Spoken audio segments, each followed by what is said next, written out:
여호수아가 백성에게 이르기를 마침에 제사장 일곱은 양각 나팔 일곱을 잡고 여호와 앞에서 나아가며 나팔을 불고 여호와의 언약궤는 그 뒤를 따르며.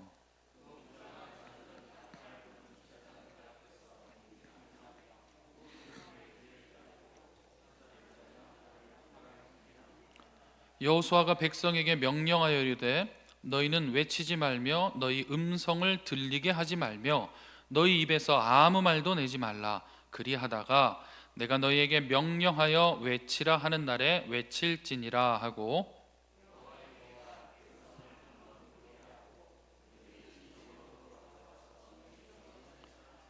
또 여호수아가 아침에 일찍이 일어나니 제사장들이 여호와의 궤를 메고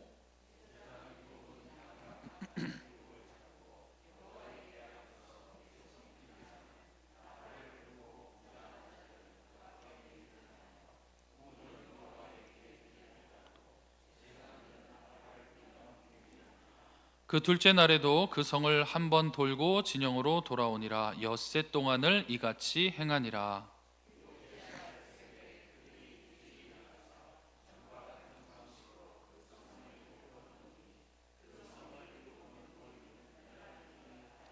일곱 번째 제사장들이 나팔을 불 때에 여호수아가 백성에게 이르되 외치라. 여호와께서 너희에게 이 성을 주셨느니라.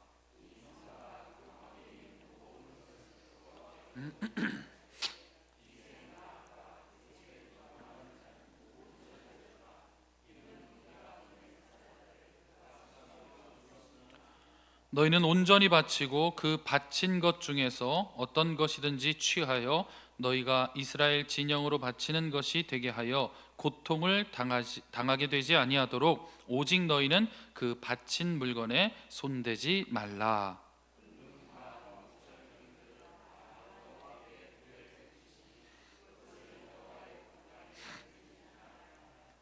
이에 백성은 외치고 제사장들은 나팔을 불매 백성이 나팔 소리를 들을 때에 크게 소리질러 외치니 성벽이 무너져 내린지라.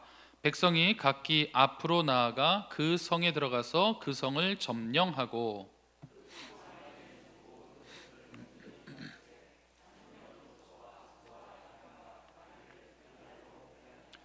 여호수아가 그 땅을 정탐한 두 사람에게 이르되 그 기생의 집에 들어가서 너희가 그 여인에게 맹세한 대로 그와 그에게 속한 모든 것을 이끌어내라 하매.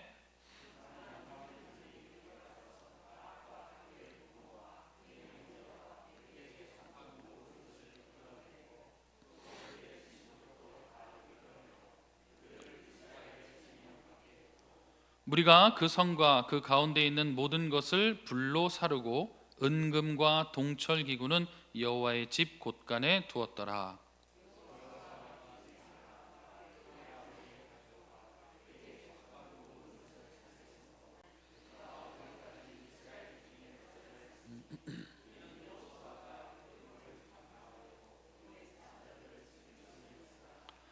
여호수아가 그때에 맹세하게 하여 이르되 누구든지 일어나서 이 여리고성을 건축하는 자는 여호와 앞에서 저주를 받을 것이라.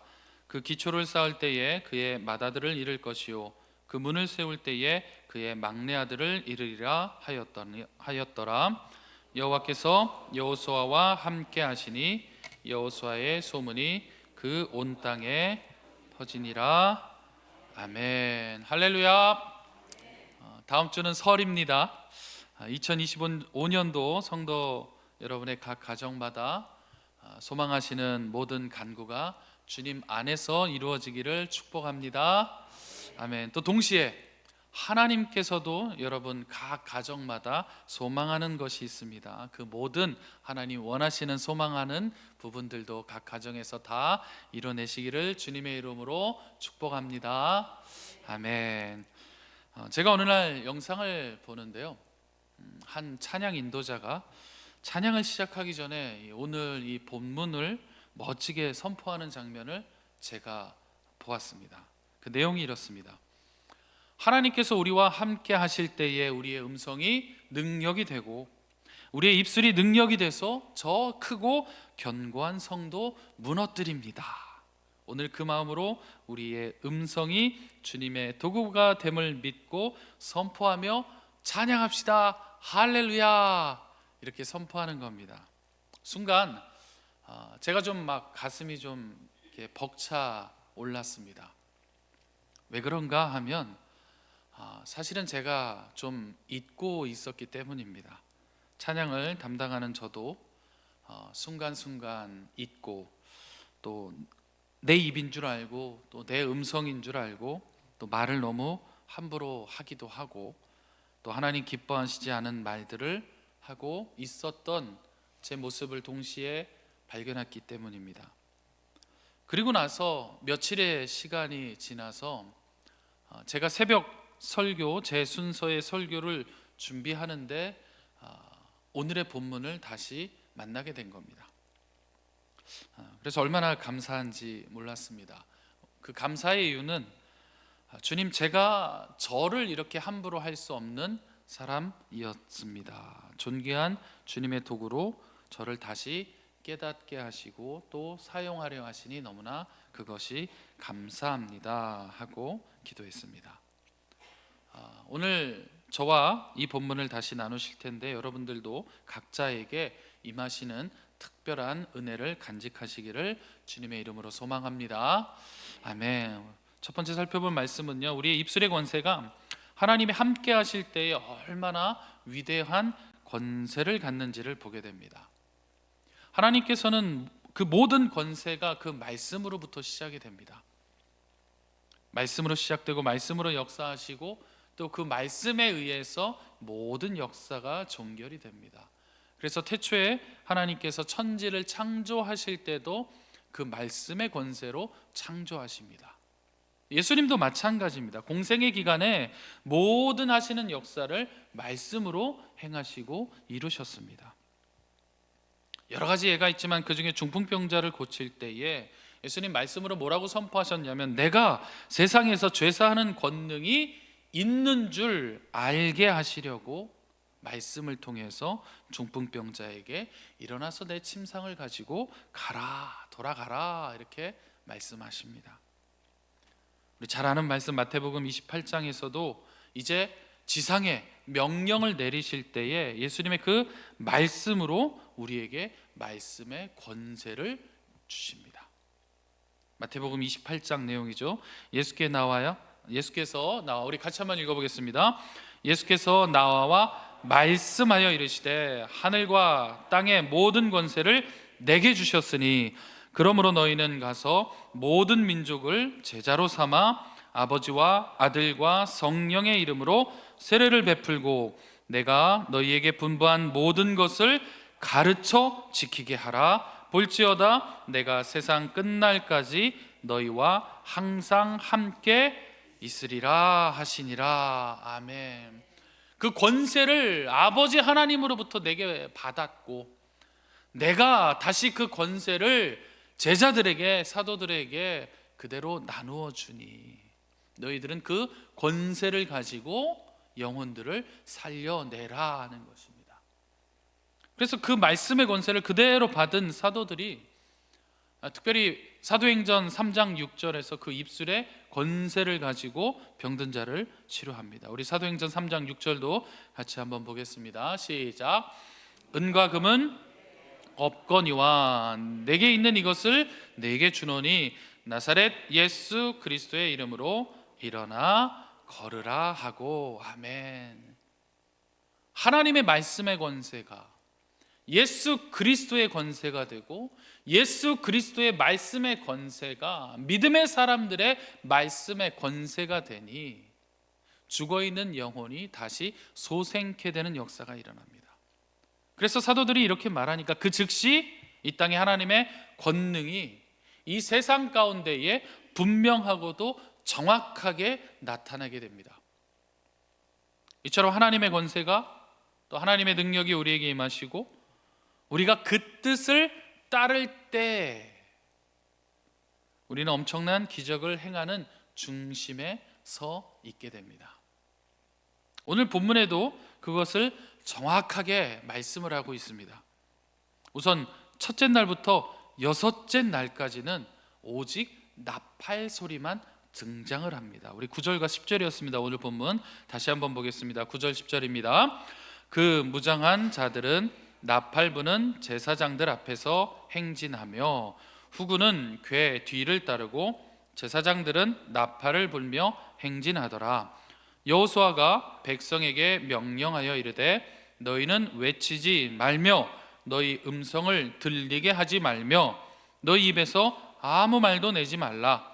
그리하다가 내가 너희에게 명령하여 외치라 하는 날에 외칠지니라 하고. 아멘. 첫째 날부터 여섯째 날까지 들리는 소리는 오직 나팔입니다. 그러면 나팔은 언제 무엇을 위해서 만들어진 기구인가? 구약시대 때는 모든 수신호를 담당하던 기구였습니다. 근데 중요한 것을 좀 우리가 한 가지 좀 이렇게 알고 넘어가길 원합니다. 그 중요한 수신호를 사용하기 위해서 만든 기구가 바로 악기라는 사실입니다. 음계가 있습니다. 짧고 긴 어떤 리듬을 넣을 수도 있습니다. 그리고 이 악기는 다른 악기들과 또 사람의 소리와 어우러져야 합니다. 이것이 악기입니다. 그것으로 모든 신호를 시작하는데 사용하는 기구가 무엇이냐? 오늘 본문에서 악기가 등장을 하는 겁니다. 거꾸로 한번 해석해 보면요, 악기라는 것은 무엇인가? 사람들의 소리와 어우러져야 하고 음계와 리듬을 통해서 하나님으로부터 시작된 모든 그 사인을 백성들에게 알리기 위해서 창조된 물건이다, 이렇게 해석할 수도 있습니다. 때로는 좀 시끄러울 때도 분명 있습니다. 또 때로는 불협화음도 좀 날 때가 분명히 있습니다. 그래서 우리가 조금 더 주의해야 됩니다. 악기를 다루는 사람들은 더더욱 좀 주의를 하고 더 집중해야 됩니다. 무엇에 집중하는가? 우리의 예배가 시작될 때 하나님께서 나에게 기름 부으셔서 지금 나를 통해서 연주하는 이 악기를 통해서 무엇을 전하시기 위해 지금 나를 세우셨는가? 어떤 사인을 우리에게 보내주시기 위해 이 악기를 우리 가운데 두셨는가? 집중해야 됩니다. 또 동시에 듣는 이들도 마찬가지입니다. 지금 이 아름다운 악기와 이 음악의 선율이 울려 퍼질 때에 하나님께서 지금 나에게 무엇을 하라고, 무엇에 집중하라고 이 연주를 우리에게 들려주시는가? 오늘 본문에 등장하는 나팔 소리는 모든 백성들의 걸음의 시작이 되고 걸음의 멈춤이 되었었습니다. 악기 소리를 무시하고 먼저 걸어가서도 안 되고 악기 소리를 무시하고 혼자 멈춰서도 안 됐습니다. 오늘 본문에서 하나님의 명령을 수행하기 위해서 나팔을 세운 것. 그래서 첫째 날부터 마지막 일곱째 날까지 나팔은 모든 하나님의 명령을 대변하는 역할로서 백성들을 이끌고 있다는 것. 그래서 우리가 예배의 시작에 악기의 소리가 울려 퍼지기 시작하면 내가 어느 것에 집중해야 하는가? 또 악기를 연주하는 사람은 무엇을 통해서, 이 연주를 통해서 무엇을 전해야 하는가? 집중해야 합니다. 그리고 이제 드디어 마지막 일곱째 날에 하나님께서 여호수아와 그 백성들에게 함께 임하시니 단지 나팔 소리와 백성들의 입술의 함성 소리만 불과했지만 그것은 크고 견고한 아주 육중한 성을 무너뜨리기에 조금도 부족함이 없었다라는 사실을 우리가 확인합니다. 우리 16절과 20절을 같이 한번 보겠습니다. 시작. 일곱 번째에 제사장들이 나팔을 불 때에 여호수아가 백성에게 이르되 외치라, 여호와께서 너희에게 이 성을 주셨느니라. 이에 백성은 외치고 제사장들은 나팔을 불매 백성이 나팔 소리를 들을 때에 크게 소리질러 외치니 성벽이 무너져 내린지라. 아멘. 또 한 가지 중요한 사실은 그 입술의 권세는 오직 필요한 타겟만 무너뜨렸다라는 사실입니다. 주변에 그 어떤 것도 영향을 주지 않았습니다. 그래서 이 본문을 가만히 살펴보면 이것이 하나님께서 우리와 함께 하실 때에 우리를 사용하시는 방법이구나 알 수 있습니다. 2025년 새롭게 허락하신 은혜의 날에 우리가 조금 더 집중해서 우리의 입술의 권세로 하나님을 예배할 필요가 있음을 오늘 본문을 통해서 우리가 다시 한번 깨달을 수 있는 것입니다. 그래서 저도 늘 찬양을 인도하지만 더 소리 높여서 찬양해야 되는 이유가, 또 우리가 더 크게 새벽에 와서 1000번의 새벽 기도를 채우는 이유가 바로 이것에 있습니다.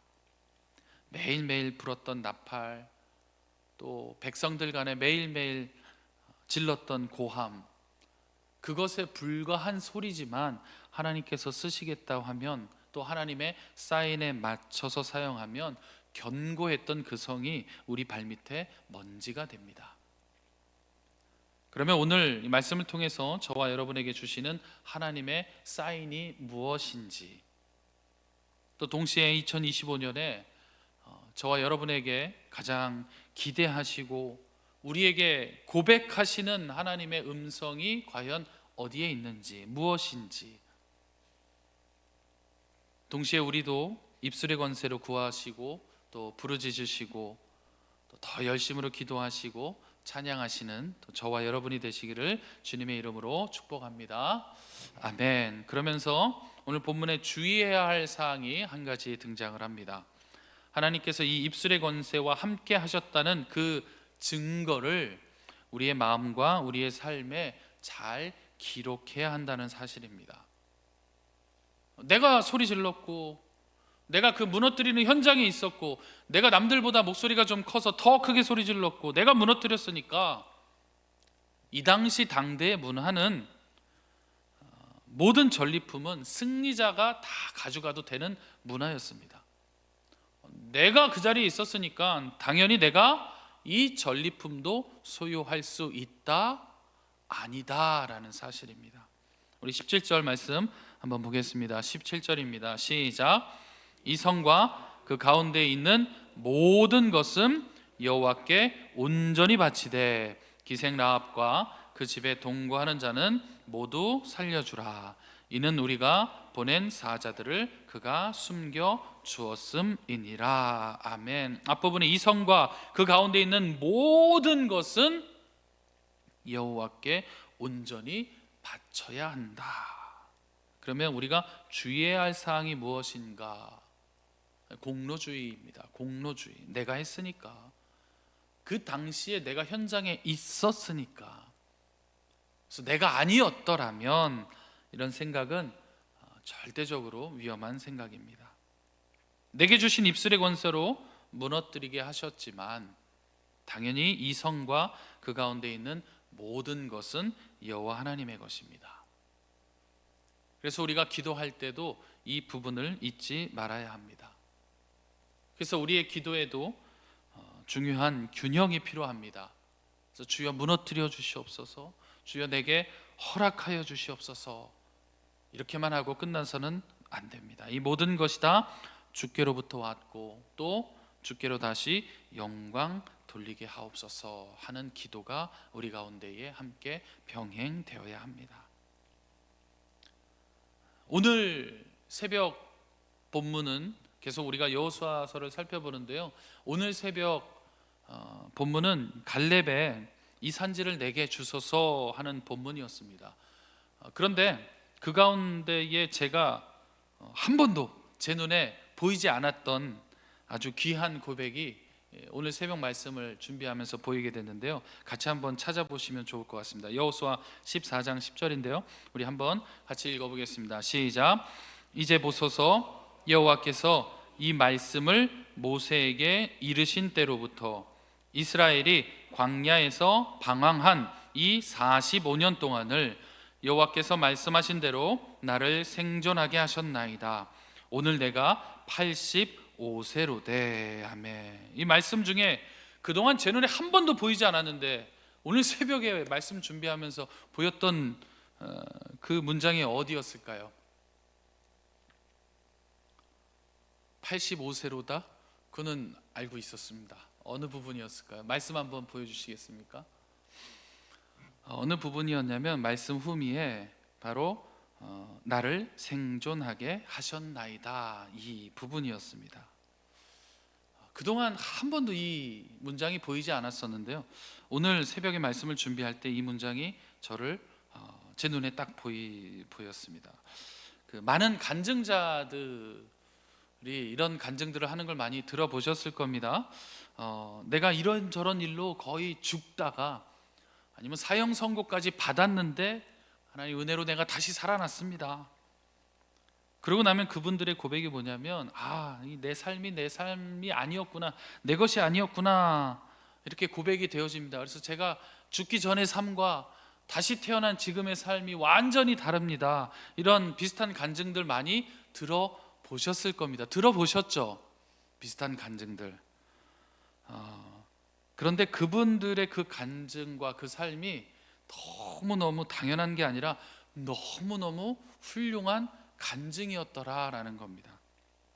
저도 한번 죽다가 다시 살아났는데, 저는 죽기 전의 삶과 다시 살아난 삶이 좀 부끄럽지만 그렇게 크게 제가 막 다르지 않은 것 같습니다. 다시 태어났다고 해서 제가 이전의 삶을 이렇게 완전히 뒤엎을 만한 좋은 영향력을 갖는 사람이 되지는 못한 것 같습니다. 다시 태어났음에도 불구하고 역시 저는 계속해서 약하고, 또 역시나 좀 부정적이고, 또 공로주의가 제 안에 있고, 또 교만함이 제 안에 여전히 있더라 하는 겁니다. 제가 이 말씀을 드리는 이유는, 근데 사실 우리 모두가 동의되어야 되는 부분이 아닌가 하는 겁니다. 제가 한번 질문을 드려봅니다. 죽었다가 다시 태어나신 분 혹시 계십니까? 부끄러워하지 마시고. 아무도 안 계십니까? 그러면 안 되는데. 그러면 성령으로 거듭나신 분 빨리 손 드시기 바랍니다. 이건 다 드셔야 됩니다. 혼자 들면 부끄러우니까 빨리 이렇게 기지개 피듯이 이렇게 한번, 우리 모두 다 그렇습니다. 우리 다 죽고 다시 태어난 영혼들입니다. 성령으로 거듭 태어났음에도 우리는 역시나 내 말인 줄 알고, 내 음성인 줄 알고, 나의 행동인 줄 알고, 나의 삶인 줄 알고 살아가는 모습들이 우리 안에 분명히 있더라 하는 겁니다. 그런데 하나님께서 사랑하시는 우리 개성교회 성도 여러분, 그러다가 우리가 이번에 죽으면 다시 살아날 수 없을 수도 있습니다.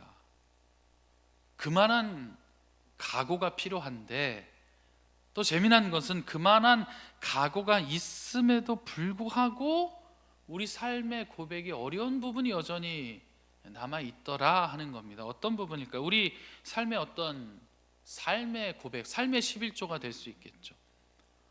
또 어떤 우리 금전적인 수입의 11조도 될 수 있고, 또 우리의 기도의 11조도 될 수 있습니다.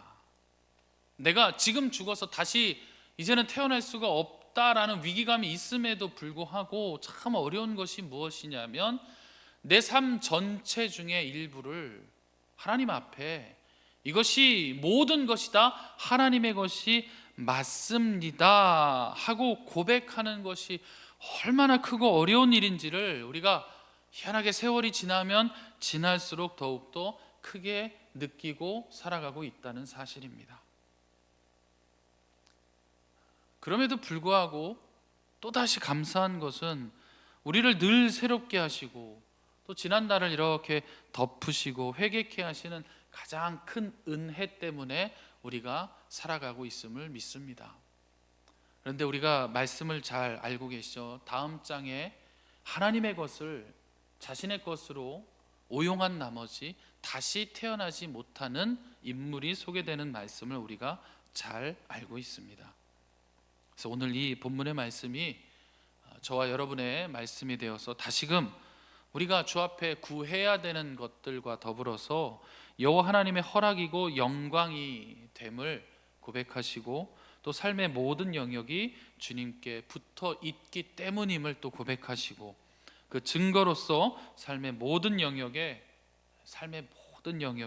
온전한 10의 1도 주님께 올려드리는 저와 여러분이 되기를 주님의 이름으로 축복합니다.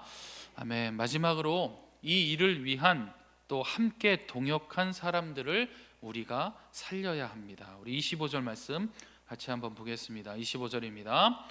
여호수아가 기생 라합과 그의 아버지의 가족과 그에게 속한 모든 것을 살렸으므로 그가 오늘까지 이스라엘 중에 거주하였으니 이는 여호수아가 여리고를 정탐하려고 보낸 사자들을 숨겼음이었더라. 아멘. 우리 교회 2025년 표어는 살리는 사람, 살리는 교회입니다. 그러기 위해서 아주 작은 실천 하나는 우리가 믿음의 형제들 또 가족들 우리 이웃들의 사람의 마음을 서운케 해서는 안 된다라는 사실입니다.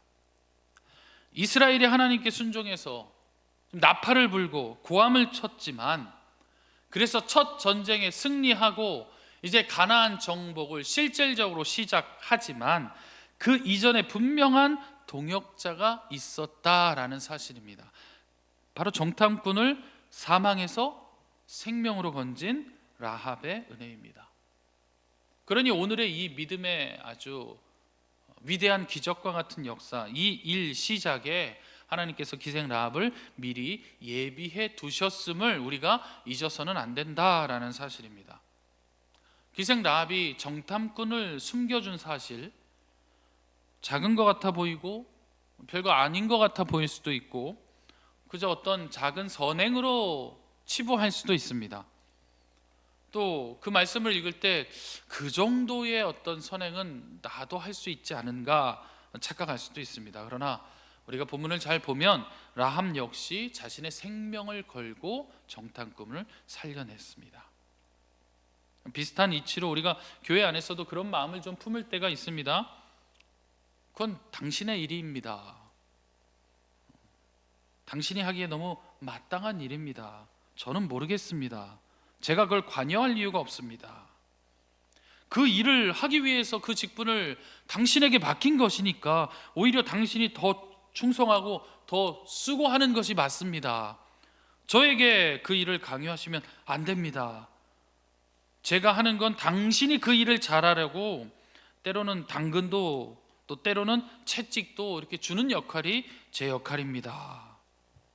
이렇게 생각할 수 있는 일들이 종종 있습니다. 눈에 보였지만 순간 내가 할 수 있는 여력이 내 능력이 있지만 내가 이런 일까지 해야 하나? 내가 이 일 하려고 우리 공동체에 있는 것인가? 이런 생각도 분명히 할 수 있습니다. 그러나 우리는 그렇게 여길 수 있지만 하나님께서는 그 당연한 것까지도 우리가 생각하는 것 이상으로 너무 존귀하게 기억하시고 들어 사용하신다라는 사실을 잊어서는 안 됩니다. 그 증거가 마태복음에 있습니다. 마태복음 1장에 등장하는 족보는 남자들의 족보입니다. 그 족보에 여자 이름이 딱 5명을 등장을 합니다. 제 신대원 다닐 때 시험에 꼭 나온다 그래서 외웠습니다. 그래서 가나다라를 외우라 그래서 강사님이 다라, 마바, 룻 이렇게 외웠습니다. 첫 글자를 따서 5명이 등장하는 여성의 이름 다말, 라합, 마리아, 그다음에 우리아의 아내 밧세바 그리고 룻입니다. 남자들만 등장하는 족보에 라합이 포함된 5명의 여성의 이름이 등장을 합니다. 마태복음 1장 5절 우리가 그 상황을 한번 같이 읽어보겠습니다. 시작. 살몬은 라합에게서 보아스를 낳고 보아스는 룻에게서 오벳을 낳고 오벳은 이새를 낳고 아멘. 앞에 라합이 등장을 하죠. 우리는 그 정도 일쯤이야 내지는 그 일 정도는 좀 더 비하해서 말씀드리면 그 일 따위는 당신이나 이렇게 스쳐 지나갈 수 있는 일들을 하나님께서는 지금 그 믿음의 족보 다윗으로 이어지는 영생의 족보 가운데에 삽입할 만큼 존귀한 일로 여기고 계신다라는 사실입니다. 이것이 하나님께서 사람을 살리시고 가정을 살리고 민족과 공동체를 살리시는 하나님의 관심의 수준입니다. 그래서 우리가 사람의 마음을 서운케 한 적이 있지 않았는가? 지금 나의 믿음이, 여러분들의 이 신앙의 믿음이, 그 구원함을 입은 은혜가 어디로부터 시작이 되었는가? 각자 다 환경과 상황이 다를 줄 압니다. 저는 외할머니로부터 3대의 믿음을 물려받은 사람입니다. 지금도 부정할 수 없습니다. 어머니의 기도로 제가 살고 있다라고 이야기를 해도 지나치지 않습니다. 그런데 이게 내리사랑이어서 그런지 제가 좀 어머니 마음을 종종 많이 섭섭하게 해드리고 있는 것 같습니다. 뭐 다른 특별한 이유가 있는 것은 아니고 제가 제 삶이 좀 버거울 때에 그런 좀 복잡하고 버거운 일로부터 좀 이렇게 자유하고 싶어서 연락도 좀 잘 안 드리고 안부도 좀 자주 챙겨드리지 못하고 이런 부분들 때문에 제가 좀 어머니 마음을 섭섭하게 해드리고 있는 것 같습니다. 그래서 서운하다 야 이렇게 말하지는 않으셨지만 제가 그렇게 느낍니다. 우리가 우리 혼자 어느 날 갑자기 그 누구의 도움도 없이 이 자리에 서 있는 우리의 구원의 은혜가 아니다라는 사실입니다. 물론 예수 그리스도의 십자가의 피값으로 인하여 우리가 은혜로 구원을 받았지만 그 은혜를 전해준 귀한 믿음의 사람이 존재하고 있고, 또 동시에 우리 개성교회 오늘 이렇게 우리가 따뜻한 예배당에서 좋은 환경에 앉아서 예배할 수 있는 이 시간까지 믿음의 수고와 사랑의 역사를 쌓아온 많은 믿음의 선배분들이 계신다라는 사실입니다. 우리 하나님은 오늘 이스라엘이 가나안이라는 그 약속의 구원이 시작되는 그 전쟁의 출발에 너희를 구원의 자리로 인도한 라합과 그 가정을 반드시 살리라 하고 명령하십니다. 우리가 이것을 잊어서는 안 됩니다. 그래서 우리가 동시에 두 가지를 좀 해봐야겠다, 2025년에 도전해봐야겠다 하는 것을 나눴으면 좋겠습니다. 먼저는 우리를 구원으로 이끄신 분들의 마음을 섭섭하게 하지 않도록 우리가 이제 그분들에게 하나님이 주시는 평안함이 더욱더 임하도록 우리가 더 가까이서 또 살피고 또 기도로서 우리가 돕는 것을 더욱더 한 걸음 나아가는 것을 도전해보고, 동시에 또 다른 한 가지는 그 믿음의 수고로 얻어진 그 구원의 감격이 내 안에서 그치는 것이 아니라 나를 통한 다음 세대에게도 잘 전달되기 위함, 그 두 가지를 같이 한번 동시에 우리가 애쓰면서 도전해보면 좋겠습니다. 우리가 이렇게 2025년 한 해를 보내고 나면 우리 연말에 요 표어가 걸려져 있는 문구를 봤을 때에 살리는 사람, 살리는 교회의 표어가 나 스스로 하나님 앞에 얼마나 감격스럽고 뿌듯한지 또 자랑스럽게 될 줄을 믿습니다. 이제 말씀을 정리합니다. 하나님께서 너무나 많이 사랑하시는 우리 개성교회 성도 여러분, 먼저는 하나님이 원하시는 곳에서 여러분들의 입술의 권세로 찬양하시고 또 기도하시는 한 해가 되시기를 진심으로 또 주님의 이름으로 소망합니다. 그러면서 동시에 이 모든 역사와 기적이 나에게 미치는 것이 아니라 다시 하나님께 영광임을 정확하게 드러내시는 성숙한 성도가 되시기를 소망합니다. 아멘. 마지막으로 최고의 정점에서 나를 통해 하나님께서 역사하셔서, 그래서 내가 빛날 것 같고 또 내가 다 한 것 같은 순간이 오더라도 절대 그 수많은 과정 속에서 하나님의 역사를 함께 이뤄가고 있는 동역자들이 있었다라는 사실을 잊지 마시고, 동시에 우리 자녀들에게 이 자리를 끊임없이 초청하시는 2025년이 되기를 주님의 이름으로 축원드립니다. 아멘. 기도하겠습니다. 전능의 하나님 감사합니다. 우리의 작은 음성조차도 하나님의 귀한 사역에 쓰시고자 하니 우리가 권세의 입술이 되어서 필요한 곳에 사람을 살리고 필요한 곳에서 대적을 물리치고 필요한 곳에서 위로의 입술로 사용하게 하시니 감사를 드립니다. 그 역사하심이 우리 개성교회 위에서 끊임없이 역사하기를 소망하오니 하나님 우리 교회를 들어 사용하여 주시옵소서. 그 가운데에 우리의 것이라고 우리의 능력이라고 오해하지 않도록 우리를 겸손케 낮춰주시고 모든 것을 주 앞에 온전히 바칠 수 있는 성숙한 신앙의 고백이 되는 공동체로 세워 주시옵소서. 또 하나님 함께 믿음의 역사를 쌓아가고 있는 많은 동역자들의 마음 가운데에 우리가 먼저 살피고 위로하여 주고 평안히 깃들 수 있는 기도의 중보자로 우리를 사용하여 주시옵소서. 무엇보다도 다음 세대가 우리와 함께 예배하기를 꿈꾸며 또 우리의 믿음보다 더 굳건한 믿음이 우리의 자녀들에게 계승되는 믿음의 아름다운 계승을 이루는 우리 개성교회로 사용하여 주시옵소서. 감사드리며 우리 주 예수 그리스도 이름으로 기도드립니다. 아멘. 우리 함께